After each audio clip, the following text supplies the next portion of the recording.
Hello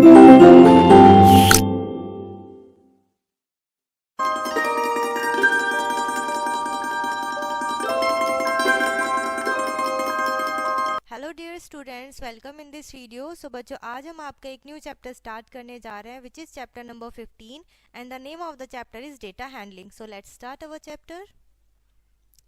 बच्चों, सबसे हम पहले पढ़ेंगे डेटा, ठीक है।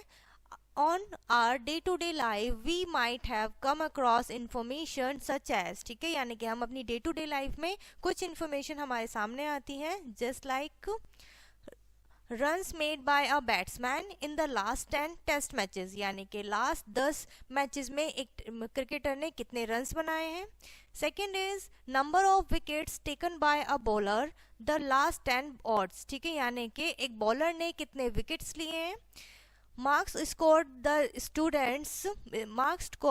Bye the students of our class in the mathematics formative assignment, ठीक है, यानी कि हमारे मैथ्स के असाइनमेंट में स्टूडेंट्स ने कितने मार्क्स ऑब्टेन किए हैं। नेक्स्ट बच्चों, number of story books read by each of our friends, यानी कि हमारे फ्रेंड्स ने कितनी स्टोरीज बुक्स रीड कर ली हैं, ठीक है। इस तरीके से हमारे पास इंफॉर्मेशन आती रहती है हमारी डे टू डे लाइफ में, ठीक है, जब आप स्कूल जाते हैं तब देखते हैं।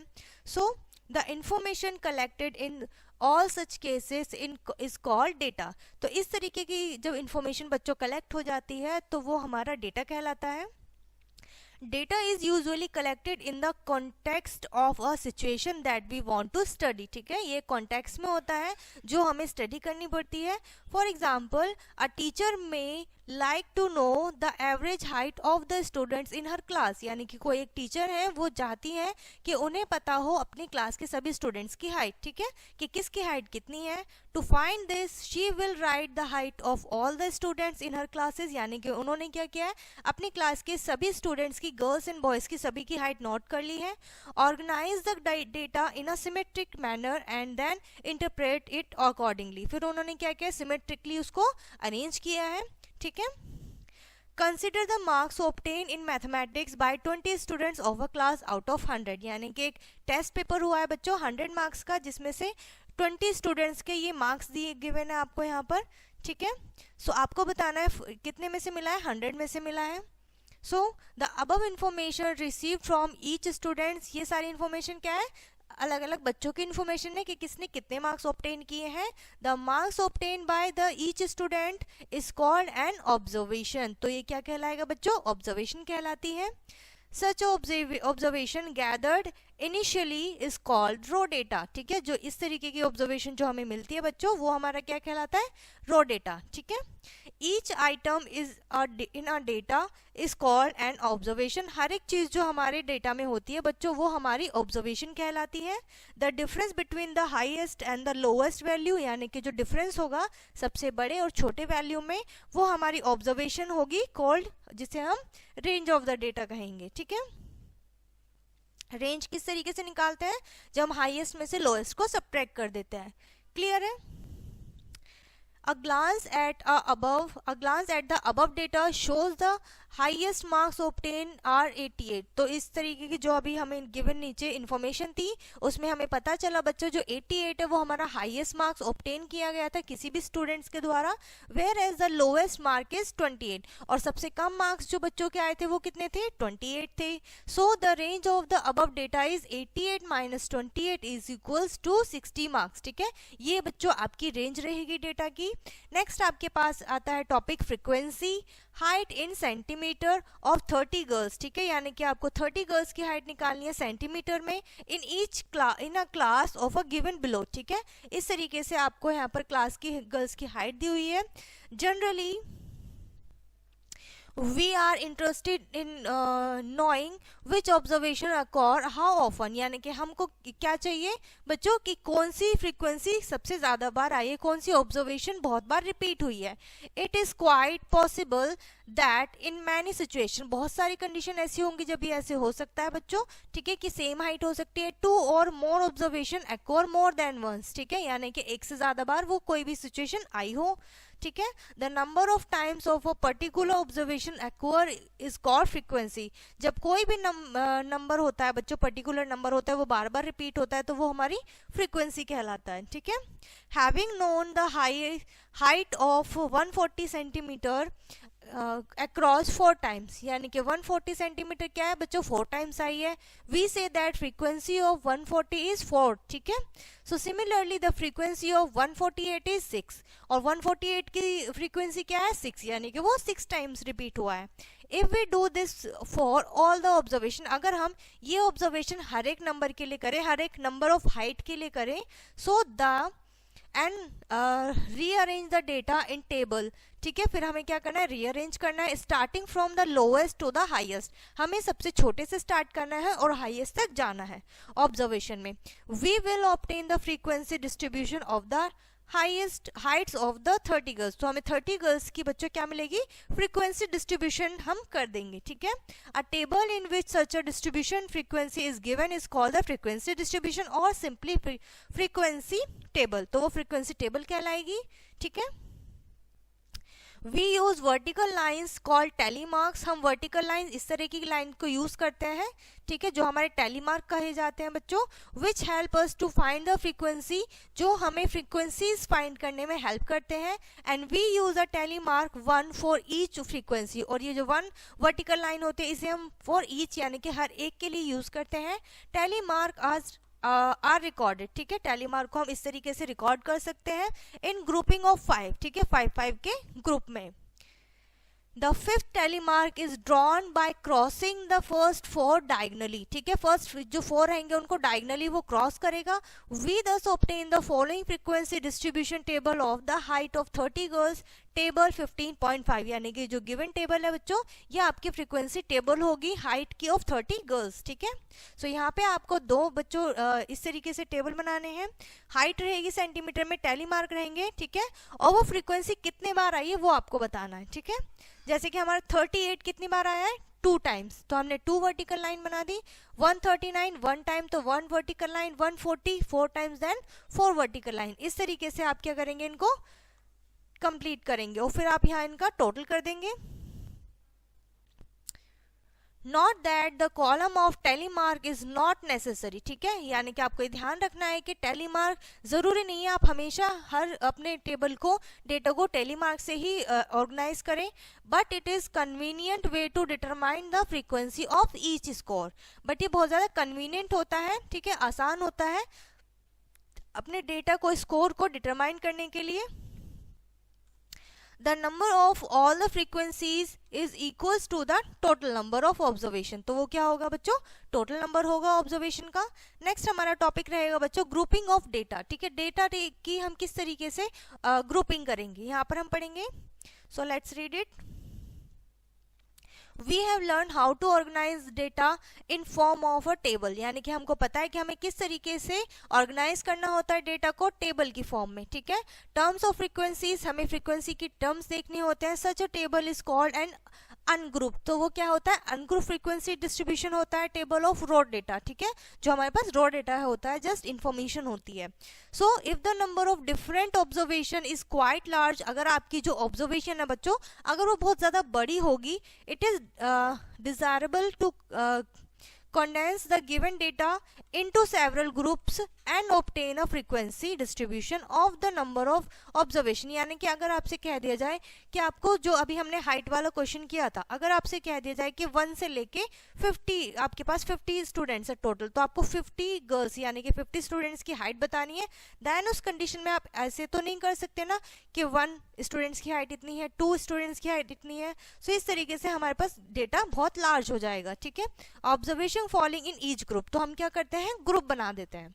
किस तरीके से, for example following are the marks obtain by 60 student in English, यानी कि 60 स्टूडेंट्स ने ये मार्क्स बच्चों ऑब्टेन करे हैं किसी टेस्ट में। सो हमने किस तरीके से बनाया है, क्लास इंटरवल बनाया है, ठीक है, यानी कि आपके 17 से स्टार्ट है 19 तक, ठीक है, और आपके टेली मार्क रहेंगे, फ्रीक्वेंसी नंबर ऑफ स्टूडेंट्स रहेगा, ठीक है। सो इस तरीके से आप अपनी रिग्रुपिंग करेंगे, ठीक है। ये आपका रिग्रुपिंग का रहेगा बच्चों, यानी कि 17 से लेकर 19 मार्क्स कितने स्टूडेंट्स के थे, 7 स्टूडेंट्स के, ठीक है।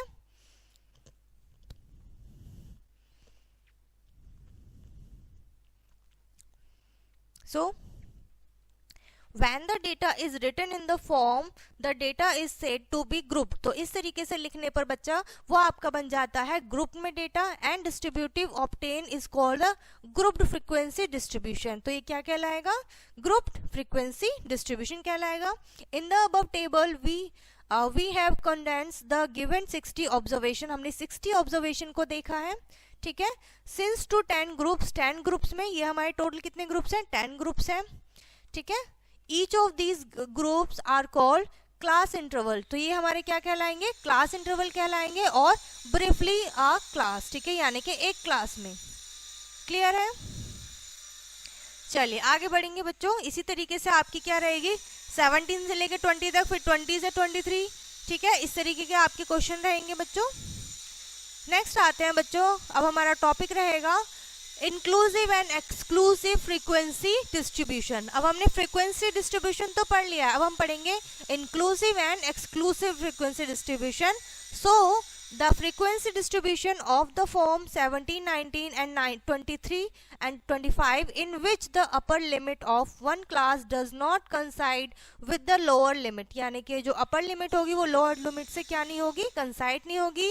not coincide with the lower limit of the HTE, next larger class interval, ठीक है. such a frequency distribution is called an inclusive distribution. यानी कि जो ग्रुप रहेगा बच्चों उसमें जो लास्ट वाला रहेगा वो इंक्लूसिव रहेगा, ठीक है. जैसे 17 और 19 है तो 19 belongs to the class of 17 to 19, ठीक है. there is another type of frequency distribution of the form from, यानी कि एक और टाइप की फ्रीक्वेंसी टेबल होती है बच्चों जिसमें 17 to 20, 20 to 23, 23 to 26, यानी कि ये क्या रहेगा बच्चों इसमें?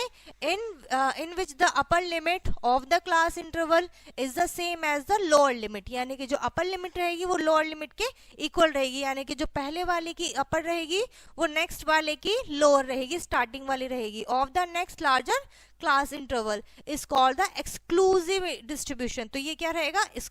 exclusive distribution रहेगा. class 17 to 20 means greater than or equal to 17 and less than 20. यानी कि या तो 17 के बराबर या उससे बड़ी बट 20 से छोटी. means greater than or equal to 20 and less than 23, ठीक है. इसी तरीके से हम रिपीट करेंगे आगे नेक्स्ट टेबल तक. एग्जाम्पल से समझते हैं बच्चों हमने इसमें अभी क्या पढ़ा है. So study the following frequency distribution table and answer the question given below. आपको इस टेबल को रीड करना है और क्वेश्चन के आंसर करने हैं. What is the size of class interval? Class interval का क्या साइज है? What is the lower class limit? Lower class limit क्या है सेकेंड इंटरवल में? And what is the upper limit of the seventh class interval? Seventh number पे जो class interval है उसका आपको अपर बताना है, ठीक है. ये रही आपकी टेबल, ठीक है. इस तरीके से आप इन क्वेश्चन के आंसर करेंगे. जैसे कि हमारा पूछा गया है size of each class interval कितना है? 25, ठीक है. यानी कि इनका डिफरेंस कितना है आपस में? आप देखिए 100 से 125 तो इनके बीच का डिफरेंस क्या रहा? 25. 125 से 150 इनके बीच का भी डिफरेंस क्या है? 25, ठीक है. यानी कि इनका क्या है बच्चों? साइज क्या है? 25 है. Lower class limit to the of the second class interval, ठीक है. सेकंड क्लास इंटरवल की लोएस्ट टर्म क्या है? 125, यानी कि स्टार्टिंग वाली हमारी लोएस्ट होती है और लास्ट वाली हमारी हाईएस्ट होती है, अपर होती है, ठीक है. सो इस तरीके के बच्चों क्वेश्चन आएंगे आपके इसमें. आगे बढ़ते हैं हम अपनी एक्सरसाइज पे. उसी के ऊपर बेस्ड है बच्चों आपकी कंप्लीट एक्सरसाइज जिसमें हमारा फर्स्ट क्वेश्चन रहेगा the water tax bill in rupees of 30 houses in a locality are given below. यानी कि 30 हाउसेज यानी कि 30 घरों के जो आपके वाटर बिल्स हैं वो इस तरीके से आए हैं. Construct a group frequency distribution. आपको फ्रीक्वेंसी डिस्ट्रीब्यूशन से ग्रुप बनाना है विद क्लास साइज ऑफ 10 और क्लास साइज का क्या रहेगा? 10 का डिफरेंस रहेगा बच्चों, ठीक है. क्लियर है इतना? चलिए आगे बढ़ेंगे. इसी के ऊपर बच्चों आप 10-10 का क्या करेंगे? इनका साइज रखेंगे और इन क्वेश्चंस को सॉल्व करेंगे. नेक्स्ट हमारे पास टॉपिक है बच्चों बार ग्राफ. बार ग्राफ क्या होता है हम पढ़ेंगे, ठीक है. हमने पहले भी पढ़ा हुआ है. In bar graph the bars are rectangles of uniform width draw with equal spaces between them. जिसमें हम क्या रखते हैं? उनके बीच का डिफरेंस इक्वल रखते हैं. Horizontal axis and the scale of the height of the bars is shown along the vertical axis, ठीक है, और जो हाइट जो होती है वो हम बार की क्या करते हैं, वर्टिकल एक्सिस से शो करते हैं। The width of the bar, जो विड्थ रहती है बच्चों वो distance between the two bars, ठीक है। Immaterial in case of bar groups the uniformity of the width of the bars and the distance between the bases in maintained for every comparison, ठीक है। हर एक comparison में हम क्या रखते हैं, इक्वल रखते हैं, ठीक है। सो रेक्टेंगल साइज में जब आपको बनाना होता है शेप में bar graph, the bar graph are generally use to represent ungroup data, ठीक है, यानी कि हम जो बार ग्राफ को यूजुअली यूज करते हैं बच्चों जनरली वो हम अनग्रुप डेटा को लिखने में, रिप्रेजेंट करने में यूज करते हैं। Consider the following frequency distribution table, ठीक है, इन सभी टेबल्स को आप ले सकते हैं, जैसे कि आपको डेज दिया हुआ है, number of cold drink sold दिया हुआ है, यानी कि संडे में 20 कोल्ड ड्रिंक सोल्ड हुई है, मंडे में 15, ठीक है। सो इस तरीके के डेटा को आप क्या करेंगे, बार से शो करेंगे, बार ग्राफ से, ठीक है। यहाँ पर आप डेज नेम दे देंगे हॉरिजॉन्टली, वर्टिकली आप नंबर ऑफ कोल्ड ड्रिंक दे देंगे, ठीक है। क्लियर है इतना? सो इस तरीके से आप क्या बना सकते हैं, बार बना सकते हैं बच्चों। नेक्स्ट हमारा टॉपिक है double bar graph. A double bar graph helps you to make comparison between two related section data at the same time, यानी कि एक ही टाइम पे आपको रिलेटेड सेक्शन का कंपैरिजन करना हो तो आप डबल बार ग्राफ का यूज कर सकते हैं। किस तरीके से, यहाँ पे हम देखते हैं बच्चों, ठीक है, जिसमें हमारा एग्जाम्पल दिया हुआ है।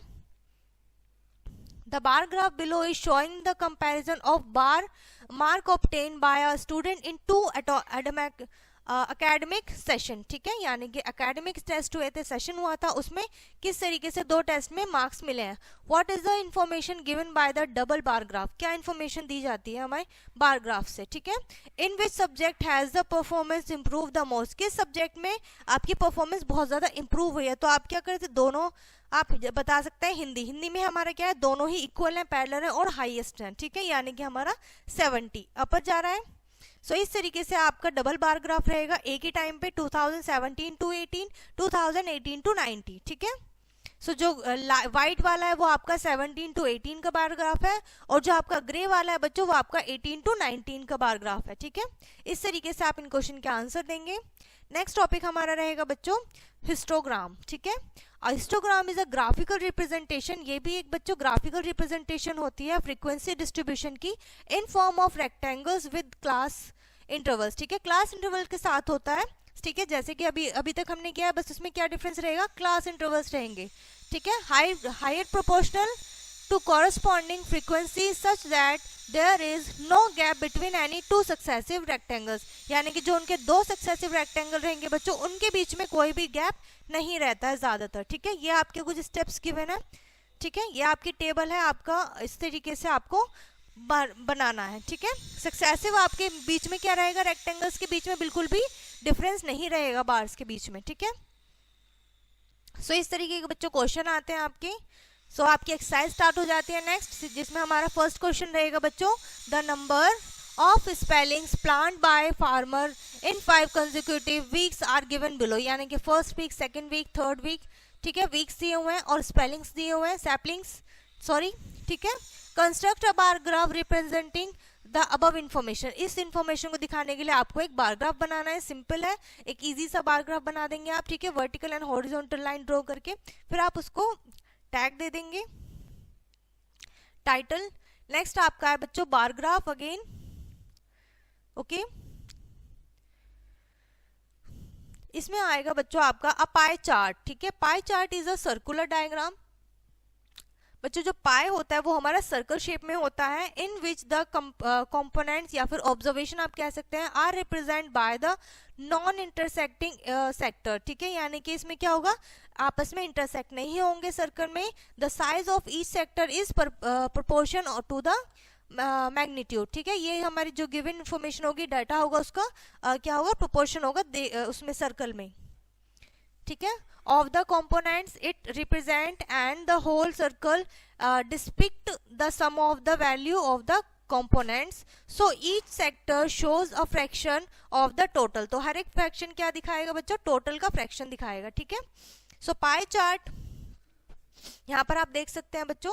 नेक्स्ट आपका आता है central angle for a component, यानी कि आपने क्या बनाया बच्चों, आपने कोई पाई चार्ट बना लिया, उसका जो सेंट्रल पॉइंट होगा, ठीक है, वो हमारा कितने का होता है, कंप्लीट जो हमारा होता है सर्कल 360 डिग्री का होता है, ठीक है। सो the sector of a pie chart are constructed in such a way that their area is directly proportional to the value of the corresponding components, ठीक है। We also know that the area of a sector of proportional, हमें already हमें इसका जैसे इतना, ये कितना कहलाएगा बच्चों 180 या फिर हाफ, ठीक है, to the angle made by the arc, जो कि आर्क से बनेगा बच्चों, the सेंटर से लेके, ठीक है। Thus we conclude that the central angle of each sector is proportional, वो हमारा proportional रहेगा to the corresponding values of the component since the sum of all central angles of the circle is 360 degree, ठीक है। और जैसे कि आप जानते हैं बच्चों सभी एंगल्स का हमारा क्या होगा, सम 360 डिग्री होगा। जैसे आप देख सकते हैं वैल्यू ऑफ कंपोनेंट्स होगी sum of all value of components, ठीक है, यानी कि सभी आपके कितने टोटल पार्ट्स हैं, तो हम किससे मल्टीप्लाई करेंगे 360 डिग्री से, ठीक है। यहाँ पे आपकी कंस्ट्रक्शन दिया हुआ है किस तरीके से आप एक पाई चार्ट बना सकते हैं बच्चों, सर्कल बार ग्राफ बना सकते हैं। स्टेप 1 में calculate the central angle for each component, हर एक के लिए आप क्या करेंगे, एंगल कैलकुलेट करेंगे, ठीक है। सेकंड में draw a circle convenient radius, यानी कि आपको कोई भी रेडियस लेके सर्कल बनाना है। And the next point is in the circle draw sector corresponding, जो भी जिसका जितना सेक्टर है गिवन डेटा के अकॉर्डिंगली आप उतना ड्रॉ करेंगे, कैलकुलेट करेंगे। नेक्स्ट स्टेप में शेड और colour each of the sector differently, हर एक पोर्शन को अलग दिखाने के लिए बच्चों प्रोपोर्शन को आप उसे शेड या कलर करेंगे। एंड द लास्ट हमारा स्टेप रहेगा बच्चों लेबल ईच सेक्टर, हर एक लेबल को आप क्या करेंगे, सेक्टर को लेबल दे देंगे, ठीक है, नाम दे देंगे। एग्जाम्पल से समझते हैं। मोड ऑफ ट्रांसपोर्ट, यानी कि किसी भी मतलब आप कुछ लोग ट्रांसपोर्ट का यूज करते हैं वो अलग अलग है। नंबर ऑफ स्टूडेंट्स, यानी कि आप अपने स्कूल का एग्जांपल ले सकते हैं कि आपके स्कूल में बच्चे किस तरीके से आते हैं, अलग अलग ट्रांसपोर्ट से आते हैं, कोई बस से, कोई वॉक, कोई बाइक से, कोई कार से, ठीक है। तो सॉल्यूशन क्या रहेगा बच्चों आपका, इस तरीके से आपको यहाँ पे इन्फॉर्मेशन दी है। Number of student using mode of transport, ठीक है, कन्वर्टेड इनटू अ कंपोनेंट्स में कन्वर्ट करेंगे तो कैसे करेंगे, part of components part of 360 degree using the formula central angle for a mode of transport, ठीक है। क्या रहेगा, number of student using that mode, कितने स्टूडेंट यूज कर रहे हैं, and total number of student, कितने स्टूडेंट हैं। सो 360 से हम क्या कर देंगे, मल्टीप्लाई कर देंगे। ये रहा बच्चों आपका, ठीक है, इस तरीके से आपको चेंज करना है। बस क्या 21 स्टूडेंट है, 36 क्या है बच्चों, टोटल 36 स्टूडेंट रहेंगे और 360 से हम मल्टीप्लाई कर देंगे, ठीक है। इस तरीके से जैसे 2 10 आ गया, 60 30 एंड 60 अगेन, ठीक है। सो इस तरीके से आप क्या करेंगे, बस, कार, बाइक एंड वॉक, इस तरीके से आप इसको। और सबसे ज्यादा कौन सा ट्रांसपोर्ट यूज हो रहा है बच्चों, बस, जो बच्चे 210 डिग्री यूज कर रहे हैं, ठीक है। सो बार ग्राफ के बच्चों पाई चार्ट के इस तरीके के क्वेश्चन आपको यहाँ पे मिलेंगे। उसके बाद बच्चों आपके पाई चार्ट के टॉपिक पे ऊपर ही बेस्ड यहाँ पे आपकी एक्सरसाइज है, जिसमें आपका फर्स्ट क्वेश्चन है draw pie chart for the given data, ठीक है। ये आपको पाई चार्ट बनाना है। Wicket keeper come batsman, off spinner, leg spinner, specialist, opening batsman and batsman, ठीक है। इस तरीके के डेटा हैं बच्चों आपके पास, आप इनसे पाई चार्ट बनाएंगे, ठीक है। क्लियर है इतना। सो ये क्वेश्चन बच्चों सारे आपके उसी के ऊपर बेस्ड है, पाई चार्ट के ऊपर, ठीक है। आप इन सभी को सॉल्व करेंगे। सो यहाँ पर ये चैप्टर बच्चों आपका फिनिश हो जाता है। आई होप ये चैप्टर आपको बहुत अच्छे से समझ में आ गया होगा। सो इस वीडियो को हम यहीं पर फिनिश करते हैं, मिलते हैं नेक्स्ट वीडियो में।